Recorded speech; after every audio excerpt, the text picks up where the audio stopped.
Doctor जवाब दिल के बुलावा मौत के देखी के चेहरा जानू चल जाई है लौट के। डॉक्टर जवाब दिल के बुलावा मौत के देखी के चेहरा जानू चल जाई है लौट के। आगे अमन आलम गेला आशीष नंदन से योगी विश्वासघात कर गे।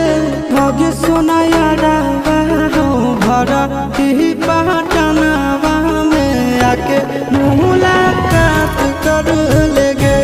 आगे सोना यारा हो भरती